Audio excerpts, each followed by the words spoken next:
I served in the Army for just shy of 4 years. My husband and I are high school sweethearts, and he had originally joined the local reserve service.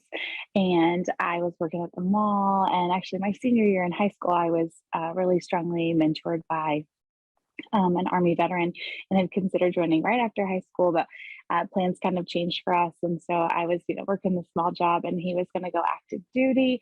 And I said, if you're going to go active, then I really want to join too. So he was a 90 alpha logistics specialist, and I was considering going to nursing school. I'd done some recs at our local community college. And so I talked to the recruiter and was able to go medic. And then, of course, when you're in basic training and all your friends are like, I'm going to get my Mark 6 and I'm going to be a nurse. And you're like, recruiters. I didn't even know that was an option. But anyhow, so I went to basic training at Fort Jackson, South Carolina. And then I continued on with my education at Fort Sam Houston and San Antonio. My husband, as he was switching to active duty, chose to go to Fort Hood so that we were able to kind of visit occasionally during the training time. And then we were stationed there together, but not in the same unit. His unit didn't have medics, and so he went off for deployment without me. I was in the cash at the time, and they were on forward deployment, and I was on rear D.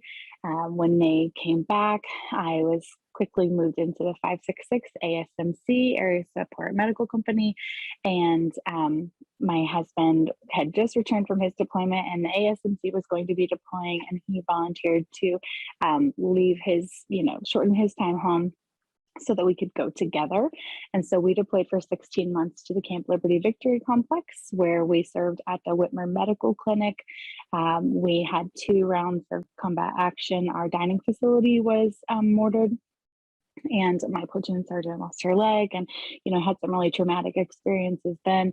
And then just a few months later, a soccer field full of national children. Normally we just kind of took care of other FOBITs, right, other people who lived within our base and who served the community within our base. But some men who were on patrol outside brought these locals into our base, which wasn't normal, but we treated them the same. I had a 6-month-old baby as my patient. We took care of them and got them onto the next level of care. And then other than that, it was pretty, normal medical sort of clinic care. And when we finished our time there, we came back to Fort Hood. I served as a training facilitator at the Fort Hood Mystic, the Medical Simulation Training Center. So I trained other medics on their annual things. We actually had Fourth ID there, and they didn't feel like they were allotted enough medics, and they wanted at least one person per tank to be medic certified in case something happened. So I actually trained tankers to be medics so that they could take care of their fellow soldiers in the event of some tragic incident, which was a really cool experience. And then I became pregnant with my first baby during that time. And so I opted to stay in as long as I could. I was enjoying what I was doing, but I knew long term for our family that we wanted me to be able to be home with the baby. And so I did chapter out just 1 month before she was born, which got me like 4 months shy of my contract, and I had to pay like $600 back in bonus money, but worth every penny. And my husband stayed in. And 2 months after she was born, he went to Korea, and at first he just thought he would do his bachelor tour alone and come back and see us. But he very quickly realized he missed his young baby and wife. So in a few months, he had applied for command sponsorship, and we got there in May of 2010 at this point. And because I served from 2006 to late 2000, January 2006 till September 2009.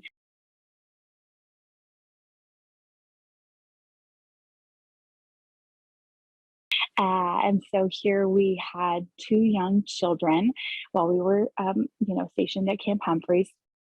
And the very family friendly country. Very, almost everywhere you go, especially like large shopping centers or zoos or any kind of family related activity, has a nursing mother's room, has a play place for children. We used to tease that they have these big like Lotte Marts and E Marts that are kind of like Walmart, and in the middle of them is just like a shopping center. And we're like, we can't have this in America because people would just be leaving their kids and walking away and never coming back. But it was really cool to see other Americans really excited about this and engaging in this kind of play that we don't have stateside.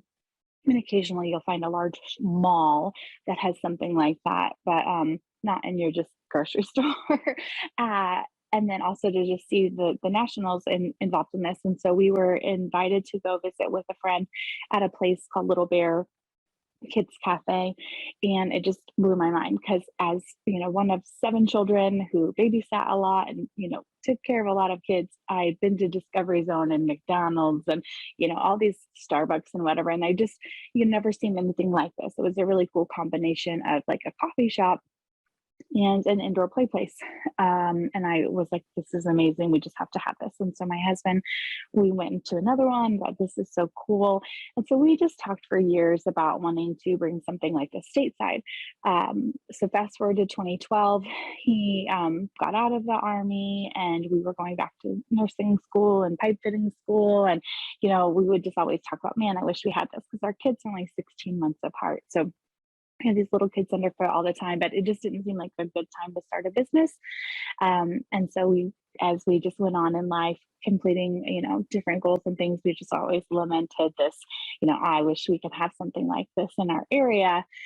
And then we had another baby. So our son is like 7 and 8 years younger than our oldest children. And we had again started discussing this need for something like we had experienced during our time in Korea stateside, because we were in a new situation now where we had these 2 older children who were school age and a small baby. And so while our town had like built up a trampoline park, there wasn't really anything at the trampoline park for the baby. And then there were a couple of things that they had.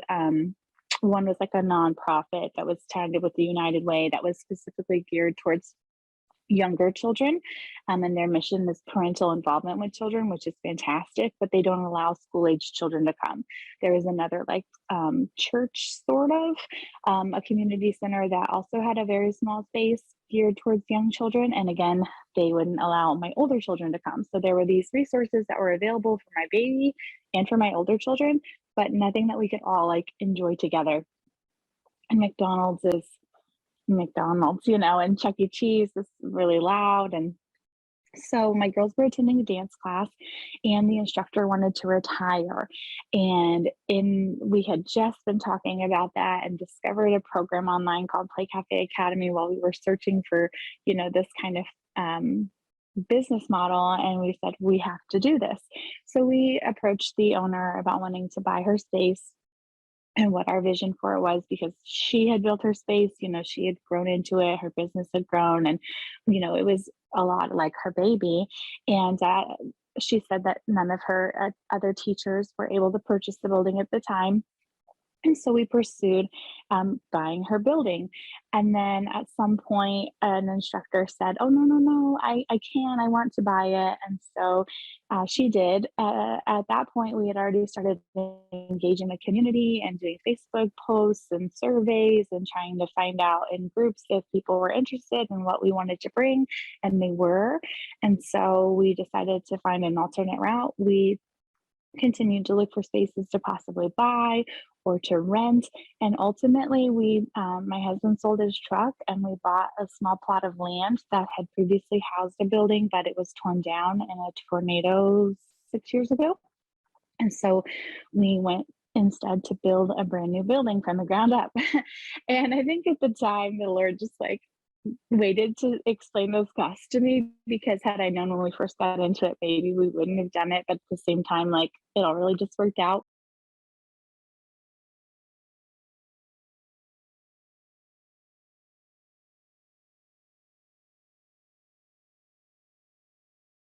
We opened our business on March 7th of 2020, uh, and then very quickly shut down. The whole world just kind of went bonkers on us, and so we've had to pivot a lot since then.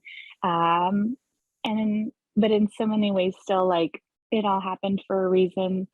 I think that it's amazing for any business in their first year. Thankfully, we had an SBA loan that we had acquired through our bank because that was the only way they would fund such a large project. And so we were blessed to have, so many months of our mortgage covered. And by mortgage, I mean the building mortgage through that. We knew from the get go that having three and then finding out we were pregnant with our fourth baby, that, I couldn't handle. My husband still had his full time job. I wasn't going to be able to handle the entire business by myself. So because we had that forethought before we opened to have staff, we were blessed to have PPP funds that we were able to use to kind of keep us going. We switched to business, delivery model because it had been important to us to have multiple revenue streams. So we weren't just an indoor playground. We have a full service coffee shop. We started making sensory bins. We did all kinds of things to kind of carry on. But yeah, well, now here we are. We're still kicking. A lot of unexpected expenses and things have come, and a lot of stress and growth. But I think that I have a different perspective on things than other local area business owners because of our time in service and the skill sets and things that we've learned. A lot of resiliency there. But yeah, so that's kind of how we got here, and a little bit of where we are right now.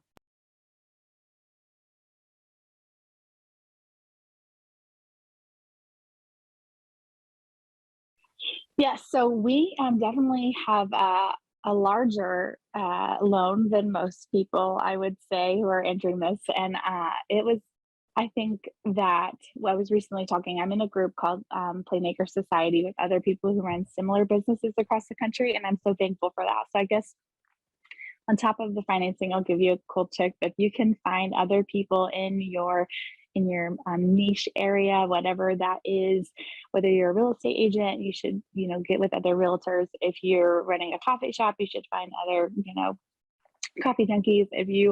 Whatever your thing is, find your tribe both online and in person so that you can bounce ideas off of each other. I'm all about collaboration over competition. And I think that, a lot of the ideas that have been really successful for us have not entirely been my own. We all work together as like a hive mind collaborative to share, this is what's working for me. So I would definitely find people like that and that you can inspire with what's working for you.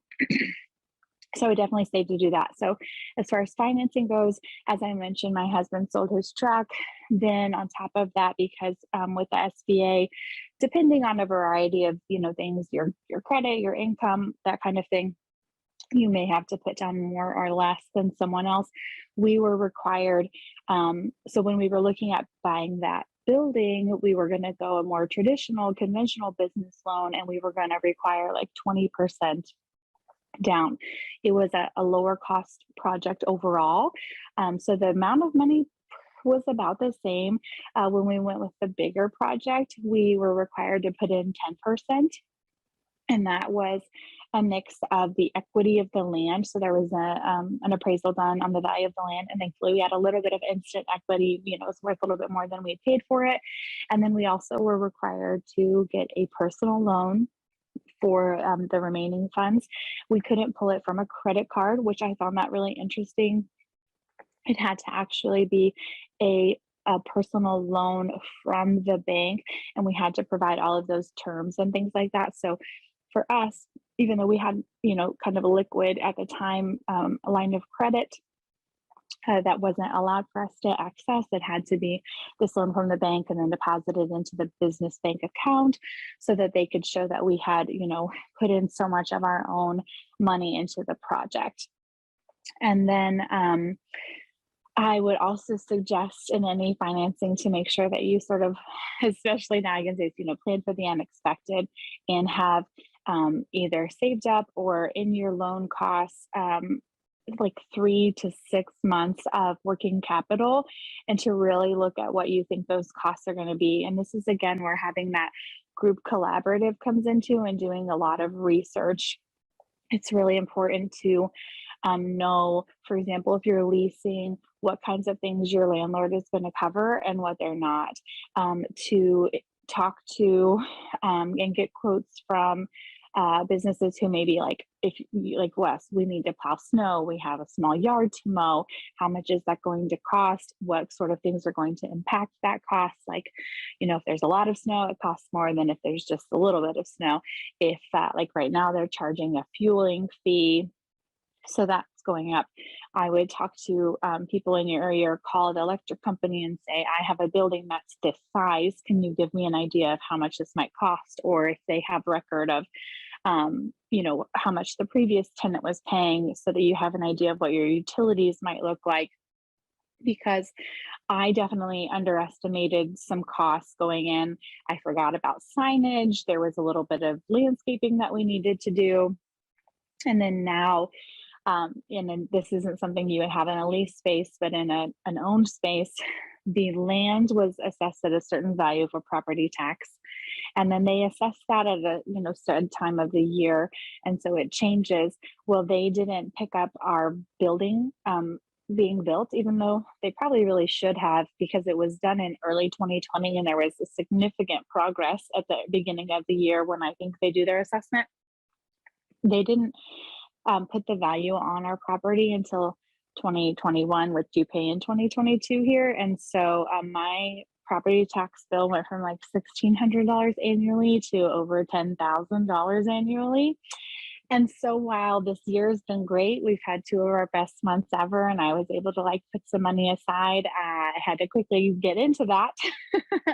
And then just other things, like I went to replace the light bulbs on a projector that we use, and they fried the motherboard, and I don't have any way of like recourse to go through the trouble to like sue the person I bought the light bulbs from that fried my machine. So I just have to buy a new machine. So I would definitely say be prepared as much as you can by knowing your numbers and how much you anticipate things to cost, and have buffer in that. To know also that what you're paying your employees, your minimum hourly wage or whatever that is, doesn't include the amount of taxes you'll also pay. And so when you're doing your math and you're like, oh, I'm going to pay you, $1 bajillion an hour. Well, it's $1 bajillion an hour plus more for tax. And so your labor cost goes up quite a bit when you consider the amount of tax you have to pay on behalf of your employees, as well as, insurances and things like that. But a lot of these things you can figure out beforehand. So I would just say, really do your due diligence in planning and preparing for these things, and trying your best to be prepared for the unexpected by either saving and or getting a loan that includes some excess funds. And then keeping an eye on that, like making sure that you're watching your income and your expenses and where you can go with that. I mentioned we run a coffee shop, and there was a period of time where we were using a lot of caramel sauce, and we were like, wow, we're like really going through this. What's going on? And you can look at your sales and different things. Well, then we had an employee leave, and we realized that our caramel consumption went down significantly, and then come to find out she was being pretty heavy-handed with the caramel, and like not even for herself. That wasn't even like her drink of choice. She just wasn't following the recipes and little things like that. So kind of got to mind those P's and Q's.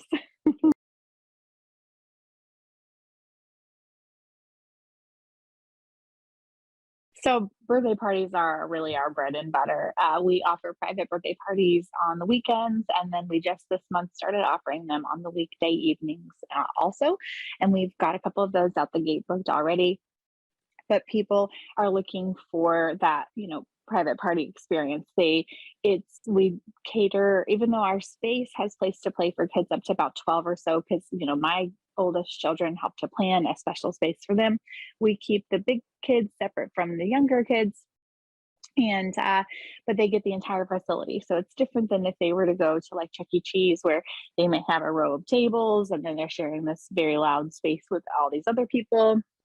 They get it all to themselves, and our staff helps set up and clean up. We cut and serve their cake, and then the coffee bar is open the whole time too. So it's definitely not like anything that's in our town, or that most people have experienced before. So they really like that they get the whole place and they don't have to worry about strangers, especially in a post mid whatever we're calling this time we're in right now. People really enjoy being able to have the space to themselves and just share air with whoever they want.